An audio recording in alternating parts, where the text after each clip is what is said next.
नमस्कार, आप सभी दर्शकों का बहुत बहुत स्वागत करती हूं। आप देख रहे हैं जिस टीवी में हूं नेहा शुक्ला लेकर हाजिर हूं आज की स्ट्रेट टॉक।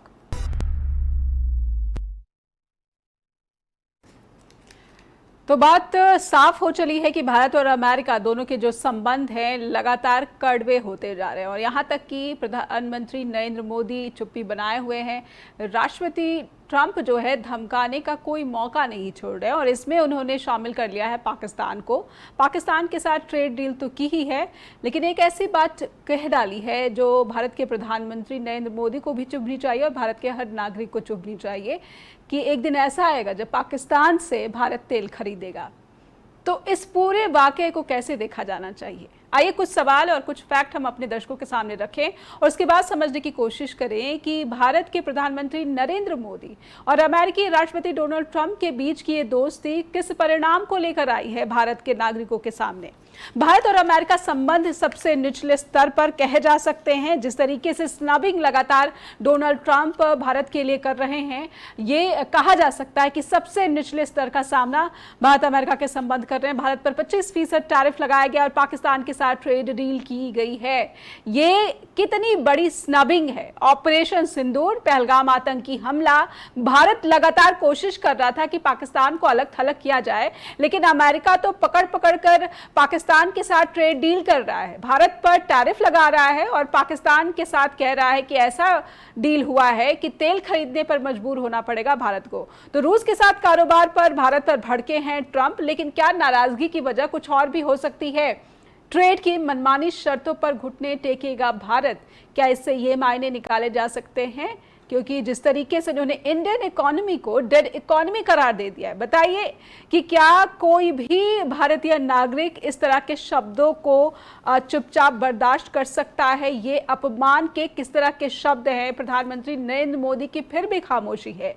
क्या ट्रंप की नाराजगी पीएम मोदी की खामोशी से ही उपजी है? क्योंकि लोकसभा में जब कहा प्रधानमंत्री नरेंद्र मोदी ने कि किसी भी नेता ने, दुनिया के किसी भी नेता ने भारत और पाकिस्तान के बीच जो है जंग नहीं रुकवाई, तो क्या इसी से नाराज हो गए और तुरंत उन्होंने, जबकि डेडलाइन तो 1 अगस्त की थी, लेकिन उससे पहले ही 30 जुलाई को यह ऐलान किया गया ट्रंप की तरफ से कि 25% टैरिफ लगा देते हैं। भारत की विदेश नीति, भारत की आर्थिक नीति, भारत की रक्षा नीति, इन पर तमाम सवाल बने हुए हैं और भारत के सामने क्या पॉलिसी पैरालिसिस जैसा संकट आन खड़ा हुआ है। लेकिन अगर हम बात राज्यसभा के भीतर पीयूष गोयल, इंडिया के कॉमर्स मिनिस्टर की सुने तो लगता है कि सब चंगा है। जीडीपी ग्रोथ के ये कुछ आंकड़े हम रखते हैं, 0.6% तक की गिरावट की आशंकाएं जताई जा रही हैं, लेकिन Piyush Goyal, Indian commerce minister, का कहना है कि 2047 तक विकसित भारत होने का जो सपना है वो साकार होने के लिए हम आगे बढ़ रहे हैं।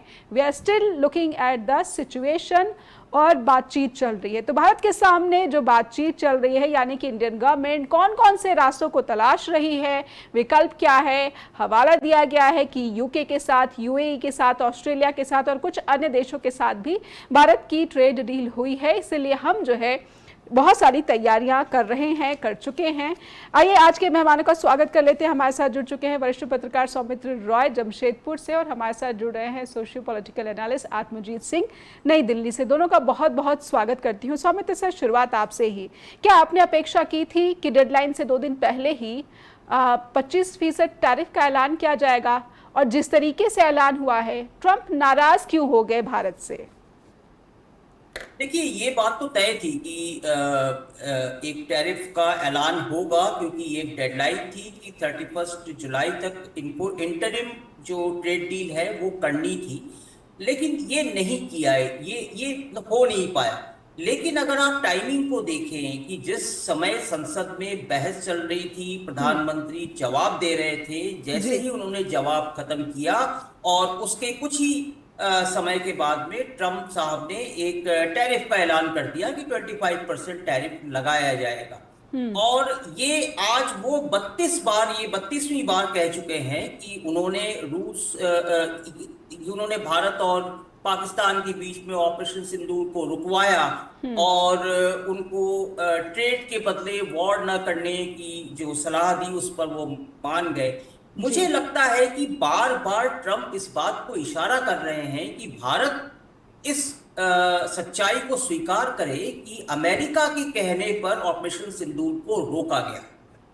और ये बात प्रधानमंत्री के जवाब में नहीं दिखाई दी। उन्होंने जी ये कहा, जैसा आपने भी कहा, कि किसी भी देश के नेता ने इस ऑपरेशन को नहीं रुकवाया। जी तो मुझे एक बहुत साफ नजर आता है कि ट्रम्प साहब जो है वो कहना चाह रहे हैं कि देखो, आप मुझे कम से कम एक रिकग्नाइज तो करो, आप मुझे एक एक्सेप्टेंस तो दो कि हाँ मैंने रुकवाया है। जी तो ये एक बड़ा एक ट्विस्ट है। लेकिन मेरा मानना है कि जियोपॉलिटिक्स में जिस तरीके से ये टैरिफ या ट्रेड को लेकर आए हैं, तो मुझे नहीं लगता कि बहुत समय तक ये चलने वाला है। और खास तौर पे अगर ये भारत जिस तरीके से खामोशी की बरत रहा है, तो मुझे लगता है कि कहीं ना कहीं एक बीच का पेंच है जिस पर भारत सरकार को स्पष्टीकरण देने की जरूरत है। वरना जो ट्रेड डील है उसका तो इम्पैक्ट होगा ही, क्योंकि आज मार्केट ने भी बहुत चिंतित तरीके से रिस्पॉन्ड किया है। तो ये तो होगा ही, ये हमारी करेंसी पे भी होगा, ये हमारे जो अलग अलग इंडस्ट्रीज हैं, चाहे वो अपैरल हो, चाहे एमएसएमई हो, या चाहे जेम्स ज्वेलरी हो, उस पर तो ये होगा ही। साथ में अभी चूंकि जो फार्मा कंपनीज हैं और जो सेमीकंडक्टर हमारी जो इंडस्ट्री है, उस पर अभी ये पॉज लगा हुआ है, अभी उस पर टैरिफ की घोषणा नहीं हुई है। तो कुल मिला के भारत की स्थिति थोड़ी सी ज्यादा खराब इसलिए है क्योंकि हमारी इकोनॉमी स्लो डाउन के प्रोसेस में है, हमारी इकोनॉमी कोई बढ़ नहीं रही है। तो इस चीज पे चिंता तो है। जी जिस तरीके से आत्मजीत सर, जिस तरीके से सरकार का बर्ताव आया इस पूरे ऐलान के बाद से, पीयूष गोयल ने भी राज्यसभा को संबोधित किया है, सरकार की प्रतिक्रिया के क्या मायने निकाले? भारत सरकार इस 25% टैरिफ को या फिर ट्रम्प की धमकियों को कैसे हैंडल कर रही है? कुछ हमारे दर्शकों के लिए बताएं कि क्या भारत सरकार का जो रवैया है वो सुरक्षात्मक यानी डिफेंसिव दिख रहा है, या फिर अपने सम्मान से कोई कॉम्प्रोमाइज नहीं करेंगे इस तरह का दिख रहा है? वो बार बार कह रहे हैं कि हम अपने राष्ट्र हितों से कोई समझौता नहीं करेंगे, यानी अपने सम्मान के लिए डटे हुए हैं, ऐसा दिख रहा है। देखिए, पिछले हफ्ते 5 दौर की वार्ता कंप्लीट हो गई। हमारे यहाँ से पीयूष गोयल कंटिजेंट लेके गए, उसके बाद हमारे कॉमर्स सेक्रेटरी, ट्रेड सेक्रेटरी भी वहां पर गए। तो अगर कुछ रिजल्ट निकलना होता तो 5 दौर की वार्ता में निकल जाता। जी अभी अगले दौर की वार्ता अगस्त 25 को है। तो मुझे ऐसा लगता है कि डोनाल्ड ट्रंप जो है सिंगल हैंडेडली इस ट्रेड टैरिफ को डील कर रहे हैं। यूरोपियन यूनियन से उनकी क्या शर्त थी? यूरोपियन यूनियन से उनकी शर्त ये थी कि $750 बिलियन की आप एनर्जी रिक्वायरमेंट हमसे लेंगे। अब वो एनर्जी रिक्वायरमेंट में वो फॉसिल फ्यूल है, ग्रीन एनर्जी है या इलेक्ट्रिसिटी है, ये बातें क्लियर नहीं है। एक एनर्जी रिक्वायरमेंट उन्होंने दे दी, यूं ने कहा ठीक है हम देख लेंगे। ऐसा ही कुछ पैक्ट चाइना के साथ 2021 में हुआ था कि $600 बिलियन की एनर्जी रिक्वायरमेंट जो है वो यूएस जो है पूरी करेगा चाइना के साथ मिलकर। जी। और वो 2021 में जब चाइना ने कोई एनर्जी रिक्वायरमेंट, क्योंकि उनके पास अपना एनर्जी सरप्लस नेशन है, वो तो खुद अपनी ग्रीन एनर्जी जो है वो दूसरे देशों को देता है और रोड इंफ्रास्ट्रक्चर बिल्डअप करता है। तो चाइना ने उससे एनर्जी खरीदी या नहीं खरीदी उसका कोई ऑडिट तो हुआ नहीं वहां। तो इसी तरीके से अपने रियाया को दिखाने के लिए कि देखिए मैंने यूरोपियन यूनियन के साथ 15% पे डील कर ली, जो माल 1.5% पे आता था अब 15% पे आएगा। Will make America great again, क्योंकि फिर यूरोप में जो कंपनियां हैं जो अमेरिकन बाजारों के लिए मैन्युफैक्चरिंग करती हैं वो उनको अमेरिका ही आना पड़ेगा, नहीं तो वहां से 15% एक्स्ट्रा ड्यूटी देनी पड़ेगी। जी। अब भारत में फॉक्सॉन को जो हम लोग, हमारा PLI स्कीम है जिसको हम परफॉर्मेंस लिंक्ड इंसेंटिव कहते हैं, उसका बजट क्या है? उसका बजट 1.25 लाख करोड़ रुपए का था। असली अनुदान कितना गया? अनुदान उसमें 11-12 हजार करोड़ का पहले वित्तीय वर्ष में गया, दूसरे वित्तीय वर्ष में 19,000 करोड़ का गया। अब जो लेबर इंटेंसिव वर्क है जिसको असेंबलिंग कहते हैं, अगर फॉक्सकॉन एप्पल का फोन बना के यहां से अमेरिका भेजेगी तो 15% टैरिफ या 25% टैरिफ अब फॉक्सॉन को भी देना पड़ेगा।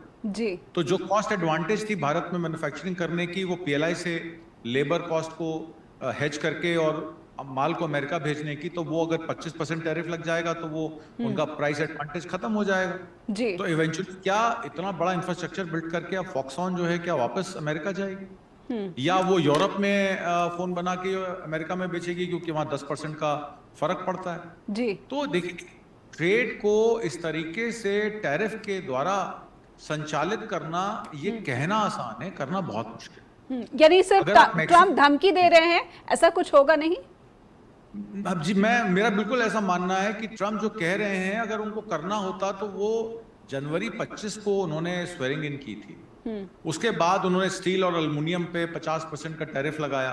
फिर जनीवा में जाके चाइना के साथ ही 10% टैरिफ पे एग्रीमेंट कर लिया और रेयर अर्थ मिनरल्स के लिए अभी तक मतलब वो वेट कर रहे हैं कि कब रेयर अर्थ मिनरल्स की जो डील हो चाइना के साथ। जी और चूंकि वो डील लटक गई तो अब बाकियों को पूरा करने के लिए फिर यूरोपियन यूनियन को उन्होंने साधा कि यूरोपियन यूनियन को तो हमने नाटो से हम अलग हो गए हैं, जी अब अगर हमें अपने एनर्जी और डिफेंस इक्विपमेंट बेचने हैं तो हमें टैरिफ लगाकर धमकी देनी पड़ेगी ताकि हमें बोइंग विमानों के हमारे F-35 के ऑर्डर्स हमें मिल जाएं।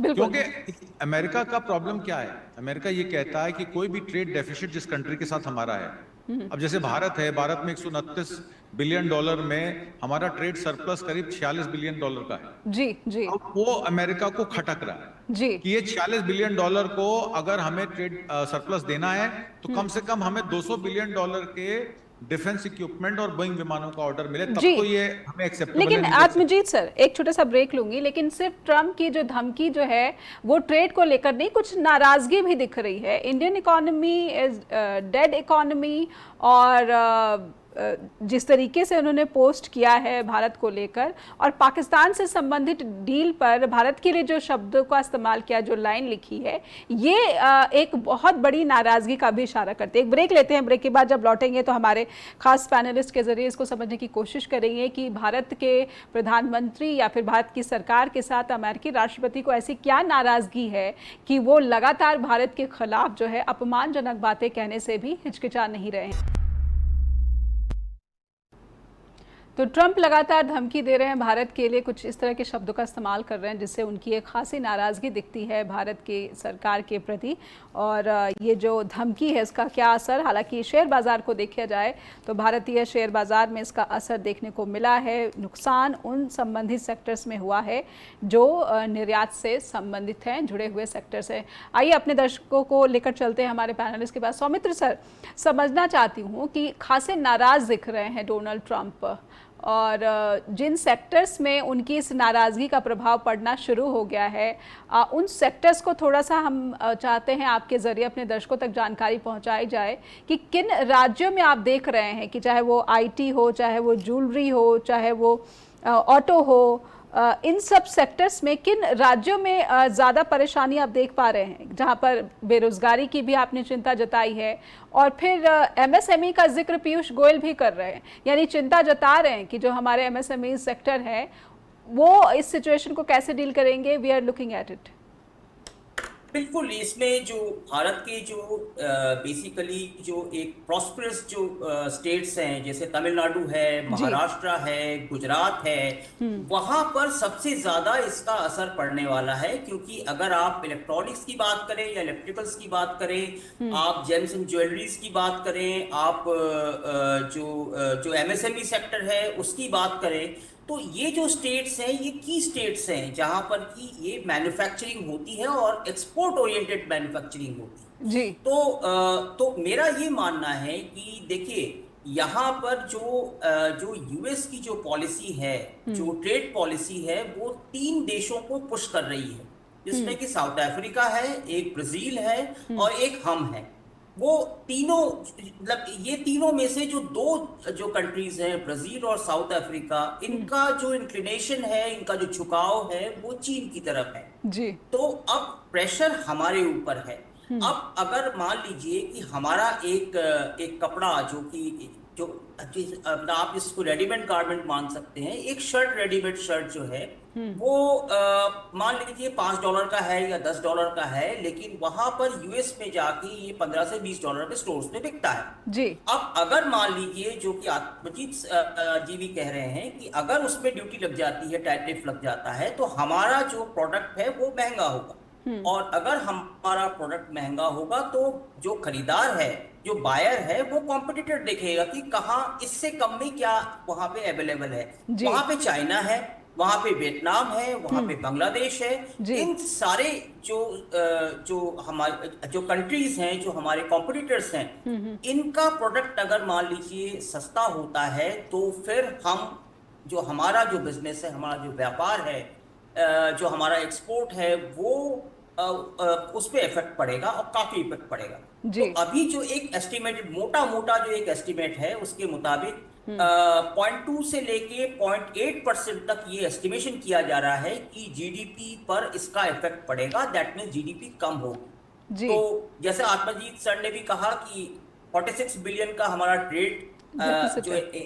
हाँ यूएस का। डेफिसिट है या इम्बैलेंस है अगर ये अमेरिका के साथ में। तो अगर ट्रम्प अगर ये चाहते हैं कि हम F-35 खरीद लें, कुछ 100-150 F-35 खरीद लें, हम उनसे एनर्जी डील करें, एनर्जी तो हम ले ही रहे हैं लेकिन जो 40% जो हम रशिया से ले रहे हैं वो हम यूएस से लें, भले उसके लिए हम ज्यादा कीमत चुकाएं। तो इस तरीके की जो कंडीशंस हैं अगर वो चाहते हैं या अगर वो हम पे पुश करते हैं जी। तो हमारा स्टैंड क्या होना चाहिए, ये बात जो है वो सरकार की तरफ से साफ होनी चाहिए कि हम क्या अपनी जो सॉवरेनिटी है, हमारी जो सार्वभौमिकता है उसको या हमारी आजादी है जी। उसको हम दांव पर लगाकर ये ट्रेड डील करेंगे या फिर हम अपनी आजादी को बरकरार रखते हुए हम अपनी शर्तों के मुताबिक या अपने हितों के मुताबिक हम उनसे ट्रेड डील करेंगे। अगर भारत सरकार ने संसद में जो बयान दिया है पीयूष गोयल ने, अगर वो उस पर कायम रहता है तो मुझे लगता है कि कहीं ना कहीं से हम एक अपनी विलिंगनेस जो हमारी इच्छा शक्ति है उसको भी हम जता रहे हैं कि नहीं, हम अपनी सॉवरेनिटी और अपनी आजादी से कॉम्प्रोमाइज नहीं कर सकते। जी। तो अब देखना यह है कि कैसे आगे बातचीत होती है। जी ठीक है। आत्मजीत सर, मैं समझना चाहती हूँ जिस तरीके से साउथ अफ्रीका और ब्राज़ील का नाम सौमित्र सर ने लिया, ब्रिक्स देशों को लेकर वो नाराज़ हैं क्योंकि ये डॉलर के अगेंस्ट जो है पॉलिसी बनाते हैं। हालांकि भारत ही वो इकलौता देश है जिसमें ब्रिक्स देशों का साथ ना देने के आरोप लगते रहे हैं और कहीं ना कहीं इस तरह की बातें भी शुरू हो गई थी कि भारत ब्रिक्स में क्या कर रहा है, भारत को ब्रिक्स से अलग हो जाना चाहिए। तो ट्रम्प की इस नीति को क्या खुद ही, कई लोग ये भी कह रहे हैं कि सेल्फ गोल जैसा है, क्योंकि भारत जिसको चीन के खिलाफ अमेरिका इस्तेमाल करता आया है या फिर भारत की ऐसी नीति रही है कि चीन पर भरोसा नहीं किया जा सकता, इसलिए अमेरिका के साथ भारत लंबे समय से जो है अपनी मित्रता को आगे बढ़ा रहा है और करीबी संबंध बने हुए हैं। ऐसे में ट्रम्प की जो नीति है, क्या इसको अमेरिका में भी सपोर्ट आप देख पा रहे हैं कि क्या ये धराशायी हो जाएगी? जैसे आपने कहा कि ये धमकी है, तो ये धमकी सस्टेनेबल धमकी नहीं होगी, तुरंत जो है ये फिस साबित हो जाएगी और भारत सरकार को इसी पर उम्मीदें टिकी हुई हैं। देखिए, ट्रम्प की जो इश्यूज हैं उनको आप भारत के खाली लेंस से नहीं देख सकते। जी। पहले तो मैं ये डिस्क्लेमर दे दूं, उसको आपको मल्टी पोलर वर्ल्ड में बहुत सारी चीजें हैं। पहली बात तो ये है कि हमारे जो इंपोर्ट ड्यूटीज हैं वो और देशों के मुकाबले बहुत हाई। जी। अगर ट्रम्प ने इंडोनेशिया, फिलीपींस, वियतनाम से 19-20% पे टैरिफ एग्रीमेंट किया है तो उन्होंने 0% टैरिफ दिया है अपने एग्रीकल्चरल प्रोडक्ट्स पे, डेयरी प्रोडक्ट्स पे और बहुत सारी ऐसी सेंसिटिव आइटम पे जो ऑलरेडी वो खुद प्रोड्यूस करते हैं। ऐसा तो नहीं है कि वियतनाम, फिलीपींस, इंडोनेशिया जो है एग्रीकल्चरल इकोनॉमीज नहीं है। भारत के लिए प्रॉब्लम यह है कि भारत के 11 करोड़ परिवार या 80 लाख लोगों से ज्यादा, जिनको आप एक तरीके से ये भी कह सकते हैं कि 80 करोड़ लोग, 11 करोड़ परिवार और 80 करोड़ जो डायरेक्ट एग्रीकल्चर और नॉन एग्रीकल्चरल एक्टिविटी से संबंधित हैं, वही आपका लाभार्थी वर्ग भी है। उनको ही आप 5 किलो राशन भी देते हैं और वही आपके देश का वित्त पोषण भी कर रहा है। अगर आप डेयरी और कॉर्न को अलाउ कर देंगे, डेयरी प्रोडक्ट्स अलाउ कर देंगे, सोयाबीन, कॉर्न को अलाउ कर देंगे, तो एमएसपी तो वैसे किसानों को नहीं जाती, तो किसान तो फिर सड़क पे आ जाएगा। भारत की प्रॉब्लम दो तरफा है, एक तो पॉपुलेशन की प्रॉब्लम है, दूसरा आप रोजगार के साधन उत्पन्न नहीं कर पा रहे। सेमीकंडक्टर की फैक्ट्री लगनी थी महाराष्ट्र में, फिर वो गई गुजरात में, वो अभी तक कमीशन नहीं हुई।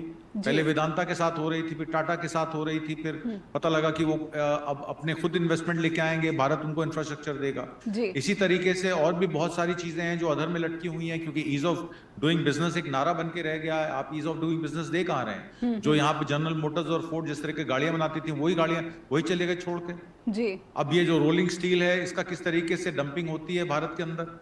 आपने देखा कि प्री टैरिफ जब जनवरी में इनका वो ना था, ओथ लेना था, उससे पहले पिछले साल ही चाइना ने बहुत सारा लॉन्ग स्टील जो है वो डंप कर दिया इंडिया में। उसी का निवारण अभी तक स्टील ट्रेडर्स नहीं कर पाए क्योंकि वैश्विक मंदी के चलते उसकी डिमांड कम हो गई। और रशिया के साथ देखिए, रशिया यूक्रेन वॉर को रुकवाने के लिए प्रेसिडेंट ट्रम्प तो डे 1 से कह रहे हैं कि मैंने 5 वॉरें रुकवा दी तो यूक्रेन रशिया वॉर भी रुकनी चाहिए, पर उनकी सुन कौन रहा है। अब अगर रशिया के आप प्रेसिडेंट की बात करें तो रशिया के जो डिप्टी चेयरमैन है सिक्योरिटी काउंसिल के, मेडनविस, उन्होंने ये कह दिया है कि 50 दिन हो या 10 दिन हो, ट्रंप को ये समझ लेना चाहिए कि हम ईरान नहीं हैं, हम इजराइल नहीं हैं, हमें हमारी सेहत पे कोई असर नहीं पड़ता है। आप 360 बिलियन की डॉलर की डील कर रहे थे व्लादिमीर उनके साथ, आपके जो यूक्रेन के प्रेसिडेंट हैं उनको आप बुला के कह रहे थे जेलेंस्की, आप जेलेंस्की को कह रहे थे कि 360 बिलियन डॉलर की हमारे साथ रेयर मिनरल्स की डील कर दो, you have no cards on the table. आज क्या हुआ उसका, क्या वो डील हो गई? क्या रशिया यूक्रेन वॉर रुक गई? तो कहीं ना कहीं एक स्ट्रेटेजिक एसेट बन के रह गए ट्रंप रशिया के, क्योंकि देखिए रशियन ऑयल चाइना सबसे बड़ा खरीदार है जी, दूसरे बड़े खरीदार हम हैं जी। आज 2022-23 तक तो हमारा जो ऑयल था वो सारा ईरान से और सऊदी अरेबिया से आता था, और मनमोहन सिंह ने शुरू किया था फूड फॉर ऑयल जी, तो खाना लीजिए, राशन धान लीजिए और हमें गेहूं लीजिए और हमें तेल दीजिए, और उस बार्टर को डीडॉलराइजेशन नहीं कहा गया, उसकी सराहना की गई जी। यही एडमिनिस्ट्रेशन बैरक ओबामा का था, जो खड़े हो जाते थे मनमोहन सिंह को देख के कि मनमोहन सिंह की पॉलिसी देखिए, सांप भी मार दिया और लाठी भी नहीं टूटी। अब ये जो ब्रिक्स का शोर मचा हुआ है जी, ब्रिक्स के शोर में आपका जो दूसरा सवाल था उसका शॉर्ट में उदाहरण मैं आपको उत्तर दे देता हूं। ब्रिक्स कंट्री, क्योंकि चाइना की उसमें जो है वो ज्यादा लीडरशिप है, तो वो ये कह रहे हैं कि डी डॉलराइजेशन नहीं होने देंगे, डिजिटल करेंसी नहीं लॉन्च करने देंगे जी। तो भारत कहीं ना कहीं रशिया और चाइना के बीच में सैंडविच हो गया है, और उस सैंडविच को अमेरिका खाने की कोशिश। लेकिन भारत तो अमेरिका की दोस्ती निभा रहा था ब्रिक्स के भीतर, इस तरह की बातें लग रही थी। एक छोटा सा ब्रेक लूंगी मैं कि अपने दोस्त को ही एक इस तरह की हेकड़ी या फिर जो है धमकी दे रहे हैं Trump, India is my friend, लेकिन फिर भी धमकी और इस तरह के शब्दों का इस्तेमाल कि पाकिस्तान के साथ डील कर रहे हैं, खास करके ऐसे समय में जब ऑपरेशन सिंदूर और पहलगाम आतंकी हमलों को लेकर भारत और पाकिस्तान के बीच संबंध लगातार तनावपूर्ण हो रहे हैं, और भारत में जो मॉनसून सत्र चल रहा है इसमें भी इस वक्त ये राजनीतिक बहस का मुख्य बिंदु बना हुआ है। फिर से स्वागत है, आप देख रहे हैं स्ट्रेट टॉक, और सौमित्र रॉय के पास लेकर चलते हैं अपने दर्शकों को। Soumitra sir, Indian economy is dead economy, तो फिर क्या पाकिस्तान की इकोनॉमी जो है वो अमेरिका को ग्रेट बनाएगी? पाकिस्तान के बलूच में जिस तरीके से तेल के भंडारों के लिए काम करने की बात हुई है दोनों देशों के बीच में, इसे भारत को कैसे देखना चाहिए? और अगर ये डी कपलिंग है, चाइना से पाकिस्तान को अलग करने की कोशिश है अमेरिका की विदेश नीति के तहत, तो फिर डी कपलिंग में भारत और चाइना, क्या इसे भारत और चाइना को और करीब लाने की तरह नहीं देखा जाएगा? ये कितना सस्टेनेबल लग रहा है ट्रंप की कोशिशों को, आप कैसे देख रहे हैं? पाकिस्तान की आर्थिक ताकत को आप कितना देख रहे हैं? ऑपरेशन सिंदूर के बाद से तो ऐसा लग रहा है पाकिस्तान को एक के बाद एक रिवॉर्ड मिलते जा रहे हैं। देखिए, ये अपर हैंड तो है। ऑपरेशन सिंदूर जिस तरीके से रुका है और जिस समय रुका हुआ है, उस समय हमारी जो आर्मी है, हमारा हमारी जो एयरफोर्स है वो अपर हैंड में थी, लेकिन उस समय ये रोक दिया गया, पॉज किया गया। अगर हम 2-4 दिन और होते और हम उसको उनके ऊपर स्ट्राइक करते या रिटेलिएट करते, तो शायद हो सकता है कि हम जो अपर हैंड में हो जाते। अभी एक जो पूरा का पूरा हाइफेटाइज हुआ है, तो मेरा ये मानना है कि देखिए, दो ये चीजें हैं। पहली बात तो हमको समझना पड़ेगा कि डेट इकोनॉमी किस लिए उन्होंने कहा और क्या उनके पीछे रणनीति थी। शायद मुझे जो लगता है कि शायद ट्रंप ये कहना चाह रहे हैं कि देखिए, हमसे अगर आप डील करेंगे तो आपकी इकोनॉमी बूस्ट करेगी, अदरवाइज आपकी इकोनॉमी, रशियन इकोनॉमी, जो उन्होंने एक हाइपरेशन किया है कि इंडिया और रशिया अपनी इकोनॉमी के साथ में जो करना है मुझे फर्क नहीं पड़ता जी। तो ये जो एक बात कही है वो एक प्रेशर, एक टैक्टिक्स है, और वो प्रेशर टैक्टिक्स इसलिए भी है जो कि आतिश साहब ने भी ये कहा कि हम बहुत ज्यादा प्रोटेक्शनिस्ट हैं। हमारे फार्मर्स के लिए, हमारे एमएसएमईज के लिए, हमारे कुछ सेक्टर्स के लिए हम बहुत ज्यादा प्रोटेक्शनिस्ट हैं, हमारी ड्यूटी भी ज्यादा है, और ये बात जो है वो ट्रंप भी कह चुके हैं जी। तो मेरा बस इतना मानना है कि डेट इकोनॉमी की बात के कहने के तुरंत बाद उन्होंने एक स्टेटमेंट दिया कि अमेरिका के पास में अब इतना 1 अगस्त से इतना पैसा आएगा कि आप देखते रह जाएंगे, आपने कभी सोचा नहीं होगा। ये उन्होंने अपने लोगों को कहा जी। लेकिन जो सबसे बड़ी बात है कि जो टैरिफ ये इम्पोज कर रहे हैं मनमाने तरीके से, इसका जो भी गणित है वो अभी तक किसी को समझ में नहीं आया है कि 25% कैसे हुआ और क्या हुआ। तो वो एक उनके स्पेसिफिक टारगेट है, 3.7 ट्रिलियन का उनका एक डेट है, एक पूरा उधार पे जो अमेरिकन इकोनॉमी खड़ी हुई है अभी। तो वो चाहते हैं कि वो पैसा आ जाए, ये जो टैरिफ से वो पैसा उसका कम से कम 80-85% आ जाए।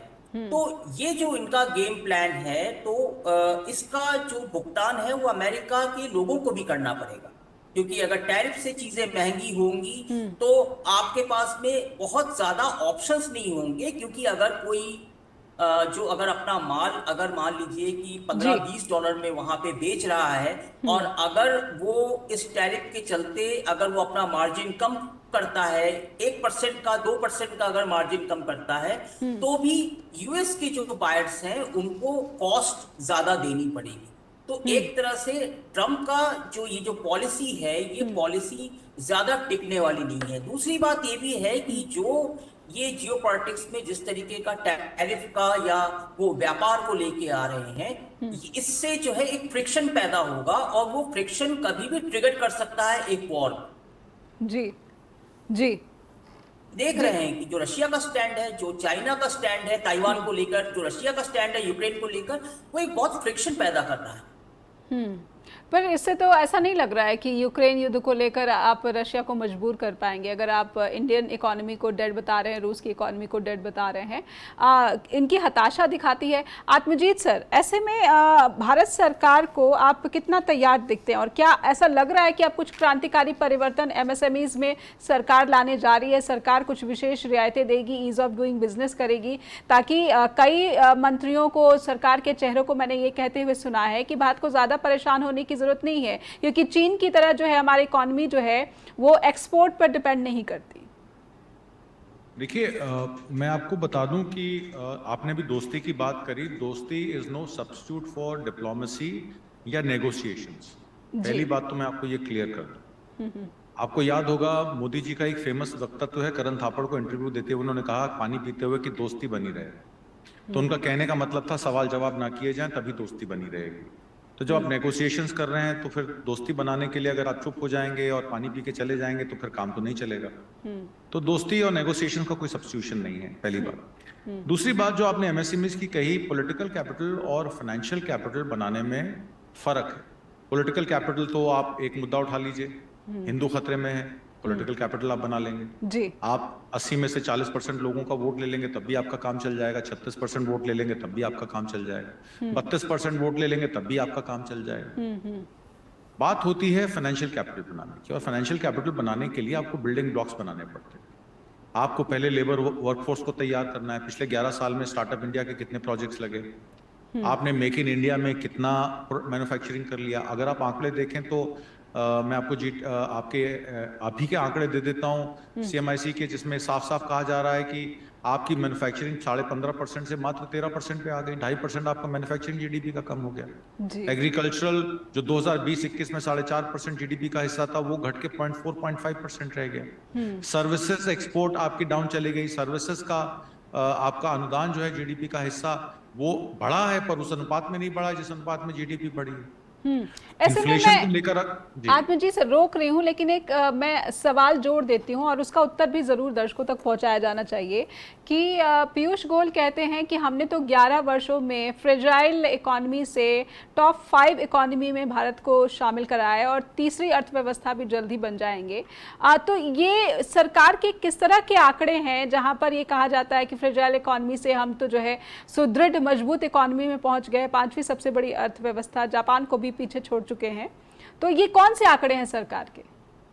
ये आंकड़े जैसे 145 करोड़ लोग हैं जिनमें 82 करोड़ लोगों को 5 किलो फ्री राशन जा रहा है, तो कंजम्पशन लेड इकोनॉमी है। अच्छा, कंजम्पशन लेड इकोनॉमी को आप प्रोडक्शन लेड कैसे बना सकते हैं? जब लोगों की जेब में पैसा जाएगा, लोगों की जेब में पैसा जाएगा तो वो कंजम्पशन के लिए एक्सपेंडिचर करेंगे। आप आंकड़ा निकालिए कि कंजम्पशन एक्सपेंडिचर जो है पर हेड कितना बढ़ा है, कितना कम हुआ है, और जितनी पब्लिक एक्सपेंडिचर है उसी से जीडीपी चल रही है। 11 लाख करोड़ रुपए अगर सरकार खर्च कर रही है इकोनॉमी को चलाने के लिए, तो ये कोई तमगा तो नहीं गिना जा सकता कि आप चौथी बड़ी अर्थव्यवस्था बन गए। प्राइवेट इन्वेस्टमेंट कहाँ है? सिर्फ पब्लिक इन्वेस्टमेंट से काम चल रहा है।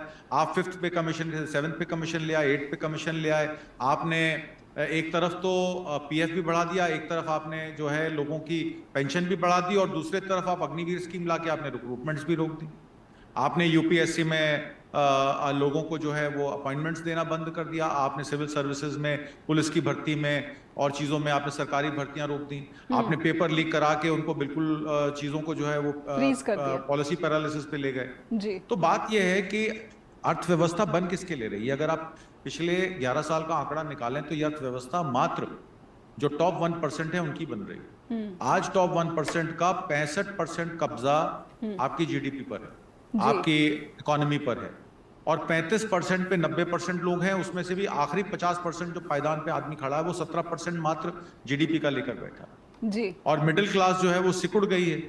65 और 17 के बीच में बेचारी वो 30-32% पे अपना रास्ता अपनी जगह ढूंढ रही है बैठने के लिए। तो मिडिल क्लास तो अब गरीबी की तरफ जा रही है। गरीब और अति पिछड़ा होता जा रहा है। और जो ये रूलिंग क्लास है, जो रूलिंग डिस्पोजिशन है, ये 65 से 70% की तरफ जा रही है।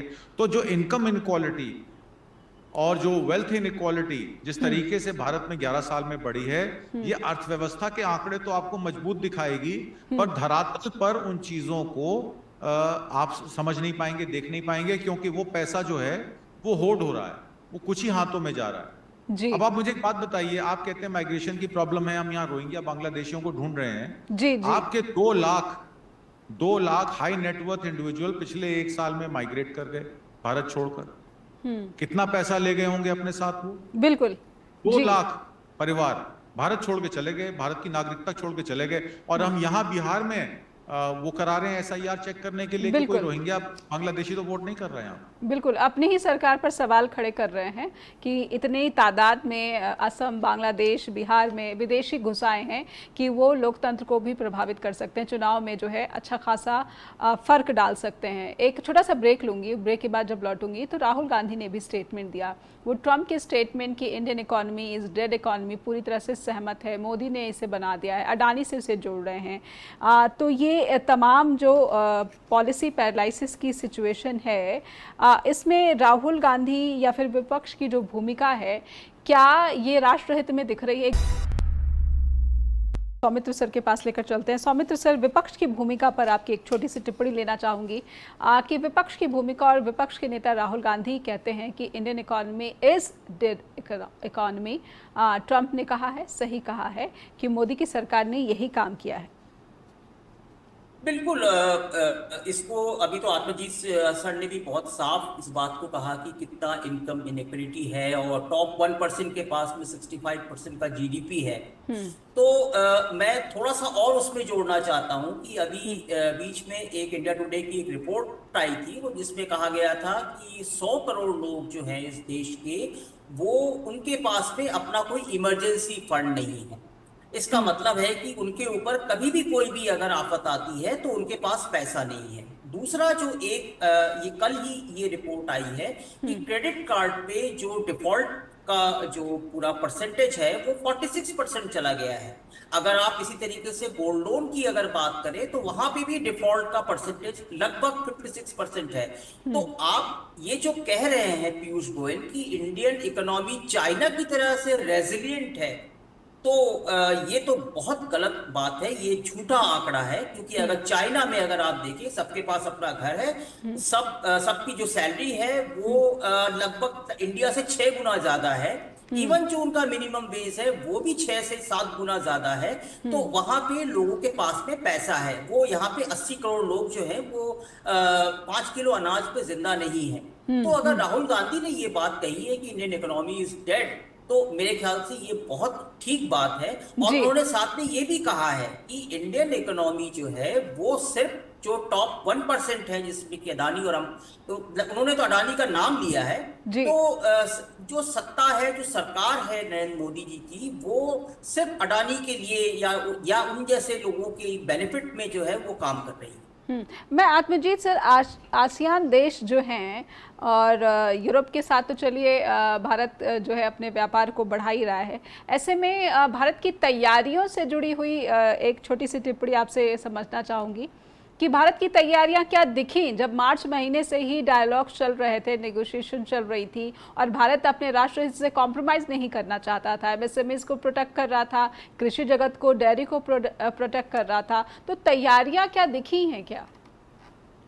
देखिए, चाइना+1 पॉलिसी में भारत को ये लगा कि अमेरिका में डोनाल्ड ट्रंप आ जाएंगे तो सब चीज़ें ठीक हो जाएंगी, हम लोगों का प्रोडक्शन बेस इंप्रूव हो जाएगा, इन्वेस्टमेंट आ जाएगी जिस एफडीआई की हमें ज़रूरत है, जिसके लिए मोदी जी मारे मारे फिरते हैं। एक तरफ तो वो कहते हैं 2022 से 2025 तक 324 करोड़ रुपया खर्च हुआ और आरटीआई से पता लगता है कि एक ही एम्बेसी का खर्चा जो है वो हज़ारों करोड़ रुपए में, लाखों करोड़ों रुपए में खर्चा होता है, क्योंकि उसमें आपको पीआर भी मैनेज करनी है, उसमें मोदी मोदी के नारे भी लगने हैं, उसमें सब चीज़ें होनी है। तो एक तरीके से गलत बयानी दी जा रही है। कितना पैसा मोदी जी के ट्रिप पे खड़ा हो गया, 8,000 करोड़ की, तो उन्होंने पुष्पक विमान लिया है जिस पर वो चलते हैं। कितनी इन्वेस्टमेंट आ गई जिस जिस कंट्री में वो गए। अब मैं आपसे ये भी सवाल पूछना चाहता हूँ कि मालदीव्स में माले का जो प्रेसिडेंट है उस पर डायरेक्ट एलिगेशन है कि वो सेंट्रल बैंक ऑफ मालदीव्स को पैसे को वाइट करने के लिए इस्तेमाल करता है और जितने भी मनी लॉन्ड्रर्स हैं बड़े बड़े, वो बिलियंस ऑफ डॉलर्स लेके आते हैं, अपने पैसे को वाइट करके यूरोप और दुबई में ले जाके बिजनेस कारोबार करते हैं। तो हमारे मोदी साहब उनके साथ भी चाय पी रहे थे। तो सवाल ये भी पूछा जाना चाहिए, अभी आप इन छोटे छोटे कंट्रीज में क्यों जाते हैं, आप साइप्रस में क्यों जाते हैं? GQG का जो इन्वेस्टमेंट का पैसा अदानी की कंपनी में आया रीरूट होके, वो किसका पैसा है जी?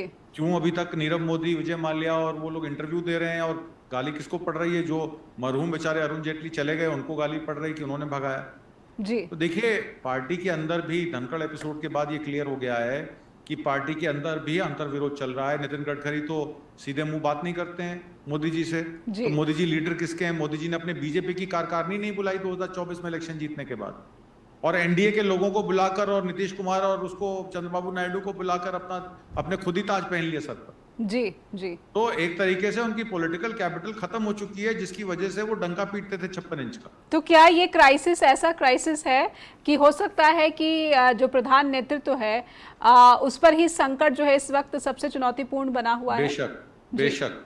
और मैं आपको एक बात और बता दूं कि जिस तरीके से भारत अपनी इंटरनल गवर्नेंस को लेकर डंका पीट रहा था विदेशों में कि अब जो है कोई करप्शन नहीं होगा, काला धन नहीं होगा, ईज ऑफ डूइंग बिजनेस होगा, एफडीआई को इनवाइट करने के लिए उन्होंने क्या क्या प्रयत्न नहीं किए, और फिर जब देखा कि उन्होंने ओलिगार्क्स खड़े कर दिए तो लोगों को ये लगा, बाहर के देशों की कंपनियों को ये लगा कि जब अमेरिका में इनको भुगत रहे हैं वहां तो फिर भी लॉ ऑफ द लैंड है, कॉन्ट्रैक्चुअल जो है एग्रीमेंट्स की कोई साख है, भारत में तो नहीं है।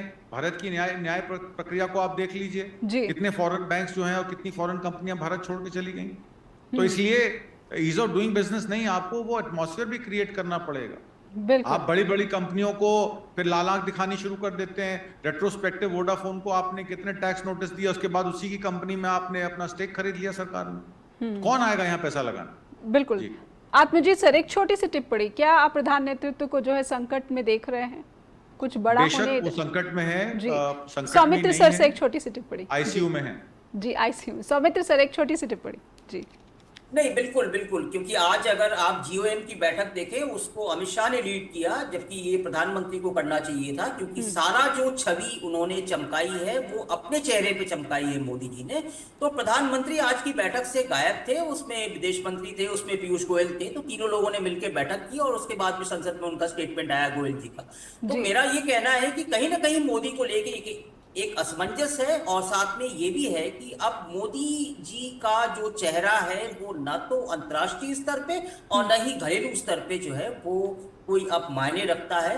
लोगों की गालियां वो पड़ रही हैं, तो मुझे लगता है कि ये इनको शायद मेरे ख्याल से अब सितंबर तक मेरे ख्याल से कुछ ना कुछ एक खबर आएगी और शायद वो अच्छे दिन जब उनका जन्म महीना है तो देखना होगा। 75 के हो रहे हैं जी। बिल्कुल, बीजेपी की जो नीतियां हैं उस पर क्या जो है परिणाम आएगा उससे जुड़ा हुआ। बहुत बहुत धन्यवाद। अच्छे दिन की उम्मीद करें। चलिए, 11 सालों में अच्छे दिन जरूर देखेंगे। सौमित्र सर, बहुत बहुत शुक्रिया आपका। आत्मजीत सर, आपका भी बहुत बहुत शुक्रिया करती हूँ कि आप आए और समय दिया, स्ट्रेट टॉक के मंच से जुड़े। दर्शकों से अनुरोध करना चाहती हूँ कि भारत और अमेरिका के संबंध सबसे निचले स्तर पर कहे जा सकते हैं। अमेरिकी राष्ट्रपति डोनाल्ड ट्रंप इंडियन इकोनॉमी को डेड कह रहे हैं, पाकिस्तान के साथ ट्रेड डील कर रहे हैं और कह रहे हैं कि भारत को पाकिस्तान से तेल खरीदना होगा, एक दिन ऐसा आएगा। तो इन शब्दों पर, इन सब स्टेटमेंट को आप कैसे देख रहे हैं, लिखकर भेजिए info@justbroadcasting.com या फिर neha@justbroadcasting.com पर भी फीडबैक पहुंचा सकते हैं। देखते रहिए जस्ट टीवी। नमस्कार।